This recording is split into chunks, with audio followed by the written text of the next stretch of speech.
이 틱톡 스타들은 왜 싸움을 벌였을까요? 누가 무슨 말을 했는지에 대해 의견이 다르기 때문입니다. 지금 모두 혼란스러워하고 있어서 상황을 정리하기 위해 여러분의 도움이 필요해요. 탐정이 되어 진술과 스타를 짝지어주세요. 여러분이 원하지 않는 한 틱톡 주문 없을 테니 걱정하지 마세요. 시작합시다. 여기 몇 가지 단서가 있습니다. 릴리, 맥스, 에바 3명의 틱톡 스타가 있습니다. 그들 중 한 명이 말했습니다. 저는 틱톡에서 가장 많은 팔로워를 보유하고 있어요. 누군가 말했어요. 제 댄스 동영상이 좋아요를 가장 많이 받아요. 가장 많은 팔로워를 보유하고 있다고 주장한 틱톡 스타는 에바가 아니에요. 릴리는 좋아요를 가장 많이 받은 것은 언급하지 않았습니다.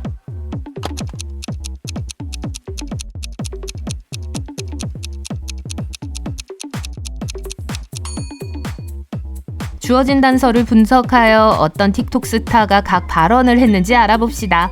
3명의 틱톡 스타가 관련되어 있습니다. 릴리, 맥스, 에바. 그중 한 명이 이렇게 말했습니다. 저는 틱톡에서 가장 많은 팔로워를 보유하고 있습니다. 팔로워 수가 가장 많다는 말을 틱톡 스타 중 한 명에게 할당해봅시다. 릴리 L, 맥스 M, 에바 A. 또 한 명은 이렇게 말했어요. 제 댄스 동영상이 좋아요를 가장 많이 받아요. 틱톡 스타 중 한 명에게 가장 많은 좋아요를 받았다는 문장을 할당해봅시다. 릴리 L, 맥스 M, 에바 A. 에바는 팔로워 수가 가장 많다고 주장하지 않았고 릴리는 좋아요 수가 가장 많다고 주장하지 않았습니다. 이제 각 발언을 한 틱톡 스타를 확인할 수 있습니다. 릴리 L은 좋아요를 가장 많이 받았다고 언급하지 않았습니다. 에바 A는 팔로워 수가 가장 많다고 주장하지 않았습니다. 릴리와 에바가 제외되었으므로 맥스 M에게 가장 많은 팔로워를 보유하고 있다는 진술을 할당할 수 있습니다. 따라서 진술은 다음과 같이 할당할 수 있어요. 에바 A, 제 댄스 동영상이 좋아요를 가장 많이 받아요. 맥스 M, 저는 틱톡에서 가장 많은 팔로워를 보유하고 있어요. 릴리 L, 진술 불분명. 안녕하세요. 여러분은 3개의 보물상자를 우연히 발견했는데 각각 겉면에 화려한 상징이 새겨져 있어요. 하지만 두려워하지 마세요. 근처에 상자를 열 수 있는 단서가 적힌 메모가 있으니까요. 각 상자에 맞는 열쇠를 찾아 보물을 획득할 수 있을 것 같나요? 한번 찾아봐요. 하지만 시작하기 전에 몇 가지 지켜야 할 규칙이 있다는 걸 기억하세요. A, B, C라고 표시된 상자 3개와 X, Y, Z라고 표시된 열쇠 3개가 있습니다. 각 상자에는 별, 하트, 다이아몬드 등 고유한 상징이 있어요. 각 키에는 해, 달 또는 열쇠 구멍과 같은 고유한 기호가 있습니다. 하나의 열쇠로만 각 상자를 열 수 있으며 각 열쇠는 하나의 상자만 열 수 있습니다. 규칙이 너무 많죠? 좋아요. 몇 가지 단서가 있습니다. 해 기호가 있는 열쇠는 하트 기호가 있는 상자를 열지 못해요. 달 기호가 있는 열쇠는 별 기호가 있는 상자를 열 수 있어요.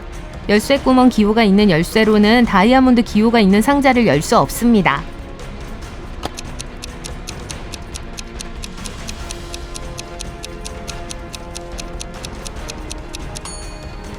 주어진 단서를 분석하면 열쇠와 상자의 조합은 다음과 같습니다.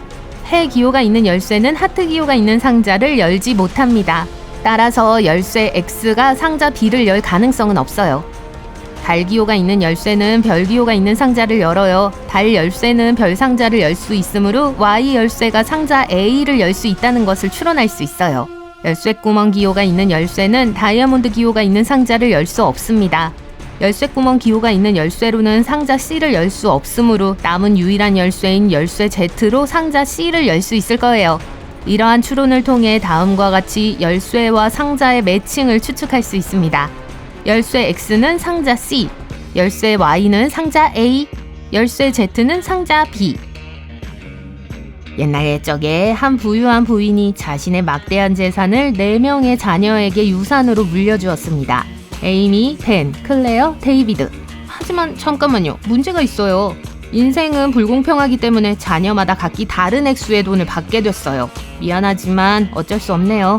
그게 어머니의 마지막 소원이었어요. 규칙은 다음과 같습니다. 클레어는 데이빗보다 더 많은 돈을 받아야 해요. 에이미는 벤보다 더 많은 돈을 받아야 해요. 가장 많은 돈을 받는 자녀의 이름은 반드시 C로 시작해야 합니다. 가장 중요한 건 이름의 글자가 많을수록 더 많은 돈을 받을 수 있다는 거예요. 누가 무엇을 받을까? 게임 시간입니다. 제공된 단서를 사용하여 이 행운의 자녀들이 유산을 받는 순서와 각자가 얼마나 많은 돈을 받을지 알아내실 수 있나요?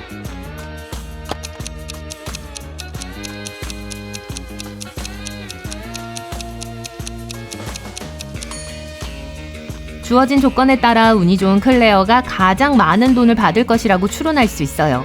다음은 이름에 5글자가 들어간 데이빗입니다. 에이미는 3번째로 많은 금액을 받고 불쌍한 벤은 가장 적은 금액을 받아요. 클레어가 매우 호화로운 차 안에서 울고 있진 않지만 돈으로 행복을 살 수는 없으니 슬퍼하지 마세요, 벤. 귀중한 유물로 가득한 고풍스러운 박물관에서 귀중한 물건이 사라졌습니다.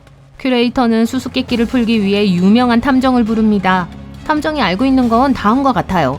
사라진 유물은 그림, 조각품, 보석이 아닙니다. 박물관이 일반에 개방된 낮 시간에 도난당했어요. 도둑은 유물을 훔치기 위해 무력을 사용하지 않았습니다. 보안 영상에는 도난 당시 전시물 근처에 의심스러운 방문객이 있는 모습이 찍혀 있어요. 방문객은 장갑을 끼지 않았으며 지문이 남아있지 않습니다. 탐정이 사라진 유물을 찾고 물건을 훔친 방문객의 신원을 파악하도록 도와주실 수 있나요?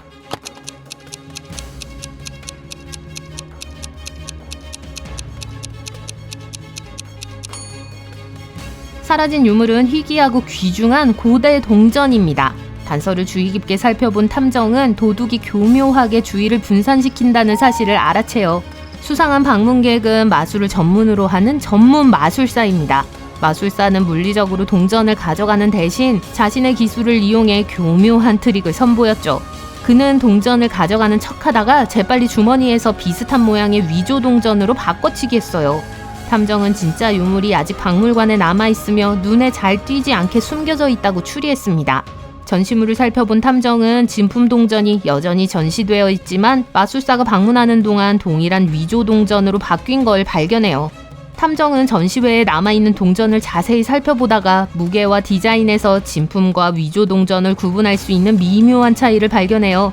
그리고 탐정은 위조품들 사이에서 교묘하게 위장되어 있던 진짜 동전을 찾아냅니다. 그 결과 형사는 마술사가 절도를 시도한 방문객이라고 지목하지만 실제 유물은 절대로 훔친 것이 아니라는 사실을 깨닫게 돼요. 사건은 해결되고 귀중한 고대 동전은 박물관의 정당한 자리로 돌아갑니다. 유쾌한 동물 파티가 열릴 시간인데 손님들의 특이한 장난으로 소동이 벌어지고 있어요. 이 단서를 바탕으로 어떤 동물이 파티에 초대받았는지 알아낼 수 있나요? 1. 크고 빨간 코를 가진 동물이 농담을 하며 모두를 웃게 만들었어요. 2. 왕관을 쓴 동물이 나팔을 불고 있었어요.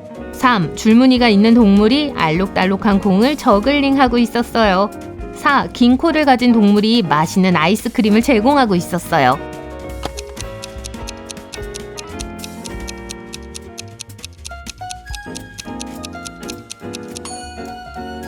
크고 빨간 코를 가진 동물이 농담을 하며 모두를 웃게 만드는 장면부터 시작할게요. 글쎄요, 이것은 문자 그대로 받아들여서는 안 됩니다. 빨간 코와 농담으로 유명한 건 누구일까요? 맞아요, 광대. 따라서 농담을 하는 동물은 크라운피쉬가 틀림없어요. 다음은 왕관을 쓰고 트럼펫을 연주하는 동물입니다. 다시 한번 말씀드리지만 문자 그대로 받아들이지 마세요. 왕관은 왕족을 상징하고 트럼펫을 연주하는 동물은 파티의 왕이어야 합니다. 사자는 종종 동물계의 왕과 관련이 있으므로 왕관을 쓴 동물은 사자입니다. 다음으로 줄무늬가 있는 동물은 화려한 공을 저글링하는 동물이에요.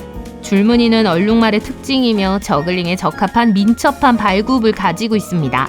따라서 화려한 공을 저글링하는 동물은 얼룩말입니다.